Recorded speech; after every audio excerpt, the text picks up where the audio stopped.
Ini tiang benderanya ya. Tiang bendera. Itu istananya. Jadi tiang benderanya udah ada, lapangannya juga udah ada, bisa 8.700 pasukan upacara. Nah, dan mantap. Upacara HUT RI ke-79 IKN libatkan warga lokal. Penyelenggaraan upacara peringatan HUT RI ke-79 untuk kali pertama di Ibu Kota Nusantara atau IKN pada 17 Agustus 2024 nanti, seluruh persiapannya terus dimaksimalkan. Menurut penjabat Gubernur Kalimantan Timur Akmal Malik, termasuk jumlah peserta yang akan ikuti gelaran tersebut telah ditetapkan. Antara lain ratusan warga lokal secara resmi akan diundang. 1.000 masyarakat itu di luar tamu undangan, kata Akmal. Demi kelancaran momen tersebut nantinya bahwa sarana infrastruktur dan kesiapan logistik juga menjadi perhatian khusus. Pasti ada pergerakan dan yang paling krusial itu pada 17 Agustus karena ada 2 kali upacara, yaitu penaikan dan penurunan. Jangan sampai pergeseran ini menimbulkan kemacetan, tuturnya. Menurut Danis, pemberhentian pembangunan itu bertujuan untuk menyambut penyelenggaraan upacara di IKN pada 17 Agustus 2024. Danis menekankan seminggu sebelum upacara, area sekitar lapangan upacara akan disterilkan dari aktivitas pembangunan. Menteri PUPR Basuki Hadi Mulyono juga memastikan pada tanggal 10 Agustus semua paskibraka sudah tiba di IKN. Sehingga proyek di sekitar lapangan perlu dibersihkan agar bisa digunakan oleh pasukan pengibar bendera pusaka. Hal itu disampaikan Basuki pada Selasa 9 Juli 2024. Tanggal 10 Agustus semua paskibraka sudah bergerak ke sana. Makanya tanggal 10 Agustus saya hentikan semua pekerjaan yang membutuhkan mobilitas di luar. Batching plan sekarang berhenti.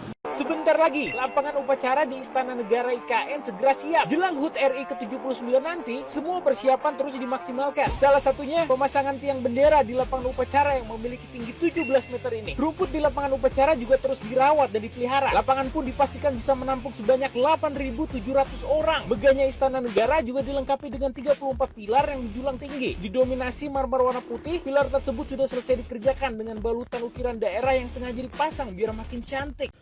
Itulah kesungguhan pemerintahan Presiden Jokowi yang akan mengadakan upacara 17 Agustus tahun 2024 ini di IKN Nusantara.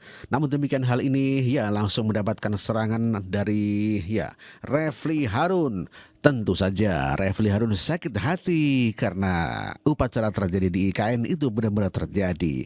Demikian juga dengan Amin Rais, Rocky Gerung yang mengatakan bahwa IKN mangkrak tak bisa dijadikan untuk upacara dan namun kenyataannya sekarang upacara 17 Agustus 2014 full di IKN. Nah, itu biar pemerintah nggak kehilangan muka saja ya. Pemerintah rahasiakan alasan. Alasannya IKN belum siap sesungguhnya. Jadi nanti ada upacara di IKN tapi tidak full. Tapi tetap ada upacara di Jakarta. Ya, ngabis-ngabisan dana saja ya. Kalau tidak bisa harusnya ya sudah. Nggak usah digelar. Tapi ya namanya mau mendapatkan ini ya nama gitu ya. Jadi sobat era sekalian, kalau kita bicara tentang membangun sesuatu ya bisa aja kalau kita jadi penguasa yang menguasai anggaran kan. Tapi persoalannya adalah apakah itu prioritas atau tidak, apakah bijak atau tidak, itu kan soalnya. Oke, Jakarta CNN Indonesia ya, upacara 17 Agustus tidak full di IKN, pemerintah rahasiakan alasan. Pemerintah merahasiakan alasan upacara peringatan HUT Kemerdekaan ke-79 Republik Indonesia 17 Agustus 2024 tak jadi digelar penuh di Ibu Kota Nusantara IKN. Menteri Koordinator Bidang Pembangunan Manusia dan Kebudayaan PMK Muhadjir Effendi enggan menjelaskan alasan upacara digelar di 2 tempat. Dia hanya memastikan pemerintah menyiapkan upacara di IKN dan Jakarta. Gitu saja kok tanya alasan, kata Muhadjir di Istana Kepresiden Jakarta Senin. ini menteri gimana ya? Ya apa-apa tindakan itu harus ada alasannya, dan itu yang namanya good governance, clean government, transparansi. Ini kan uang rakyat, bukan uang pribadinya ya, atau bukan uang presiden. Muhajir menjelaskan semua rangkaian digelar di 2 tempat, termasuk apel kehormatan dan renungan suci.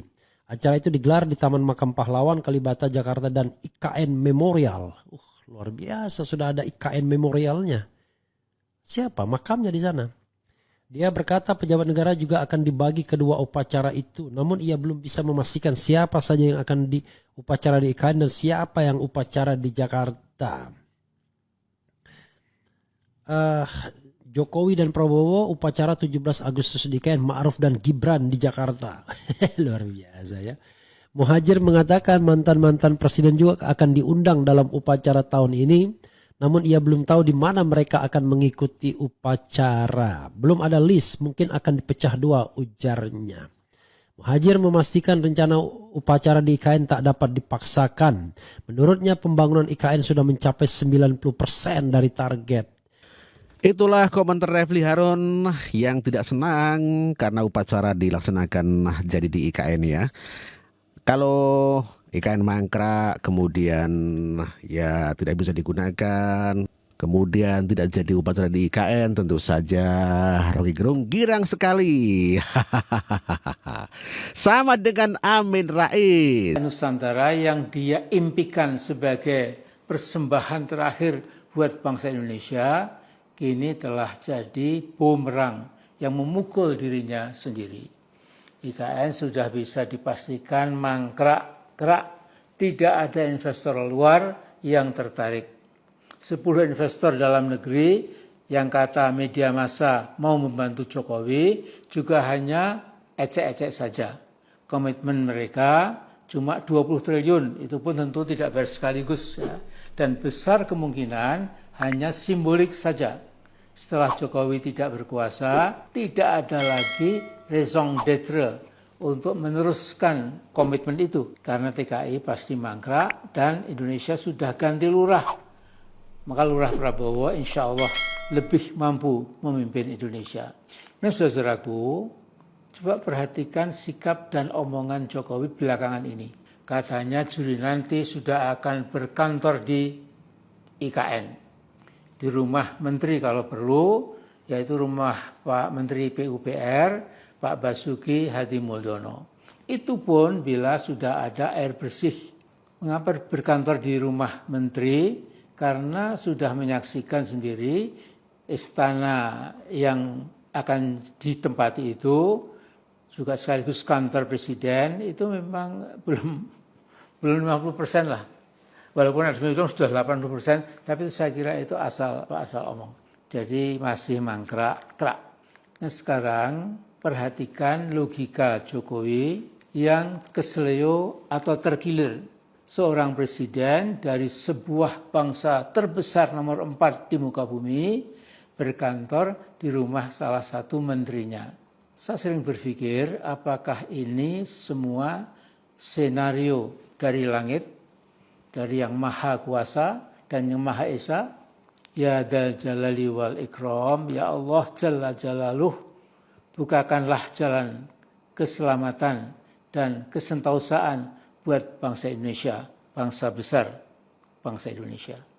Kami yakin ya Allah, sebagian besar bangsa Indonesia lepas dari perbedaan agamanya, dari perbedaan etnisitas dan suku bangsanya, lepas dari perbedaan adat istiadat dan budayanya, mereka tetap berpendirian sebagai satu nusa, satu bangsa, dan satu bahasa. Setiap kita memperingati Hari Ulang Tahun Proklamasi Indonesia, lagu Satu Nusa, Satu Bangsa, ciptaan Liberty. Itulah Amin Rais yang semakin stres saja melihat pembangunan IKN yang semakin maju dan berhasil. Dan tentu saja upacara tetap bisa dilaksanakan di IKN dan membuat Amin Rais begitu sangat kejang sekali dan tidak menerima atas kenyataan keberhasilan Presiden Joko Widodo. Amin, amin. Rocky Gerung kuar-kuar, kalau tidak ada investor dia kuar-kuar, katanya tidak ada investor asing.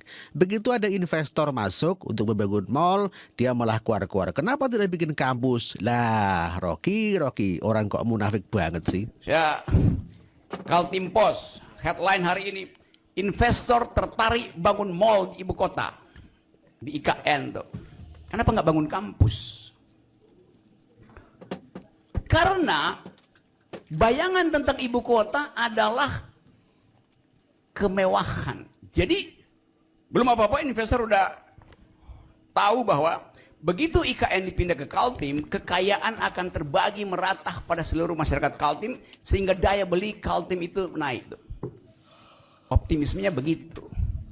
Padahal barusan kita dengar semacam pesimisme bahwa distribusi tidak dihasilkan. Otonomi daerah itu adalah permainan di atas kertas saja. Jadi kalau kita tanya investor tertarik bangun mall di ibu kota, ini sekedar semacam sinisme. Sinisme apa rung lah. Orang kok begitu tidak punya optimisme, selalu merendahkan orang lain dan merasa diri paling pintar sendiri. Kapokmu kapan, Rung? Mas Jokowi atau Mas Wiwi, saya ingin mengingatkan karena Anda nampak galau dan risau dan bingung. Jadi kalau bisa, please stop worrying and stay calm if you can. Ya. Jadi berhenti bingung dan kalem-kalem sajalah ya Mas Jokowi, ya kalau Anda bisa ini. Nah di berbagai kesempatan Anda bilang mulai Juli nanti aku akan ngantor di IKN. Di mana Mas ngantornya? Bahwa IKN itu sebuah proyek pemborosan pasti mangkrak dan betul-betul yang luar biasa kita tidak bisa paham bagaimana mungkin orang-orang asing dipersilahkan datang ke IKN bisa punya hak guna tanah dan berbagai istilah lain lah di mana mereka itu boleh tinggal sampai 190 tahun. Nah, saudaraku, ada baiknya dalam kesempatan ini saya mengingatkan Presiden Jokowi supaya tidak bingung lagi. Karena apa? Orang yang bingung itu tidak akan bisa mengambil keputusan yang benar dan bijak. Refli Harun, Amin Rais dan juga Tempo yang selalu menjelek-jelekan Presiden Jokowi tidak mau menerima kenyataan kalau di IKN sudah maju pesat dan upacara tetap akan terjadi di IKN. Hingga akhir tahun ini, Jokowi akan menghabiskan 71,8 triliun rupiah dana anggaran pendapatan dan belanja negara buat IKN. Awalnya Jokowi sumbar IKN tak akan menggunakan duit negara. Ujung-ujungnya APBN mengocor pula. Jokowi mengalokasikan 90,4 triliun rupiah APBN atau sekitar 20% dari total kebutuhan pembangunan IKN yang mencapai 466 triliun rupiah. Sisanya disebut-sebut akan didanai oleh investasi swasta 123,2 triliun rupiah dan kerjasama pemerintah dengan badan usaha 252,5 triliun rupiah. Nyatanya dana swasta seret. Meski Jokowi sudah menggelar karpet merah, investasi asing tak kunjung datang. Kalaupun ada yang tertarik, itu juga baru dalam bentuk komitmen. Walhasil 2 bulan menjelang 17 Agustus 2024, IKN masih centang perenang. Semula, Jokowi menargetkan upacara kemerdekaan pada tahun ini dilaksanakan di ibu kota negara yang baru.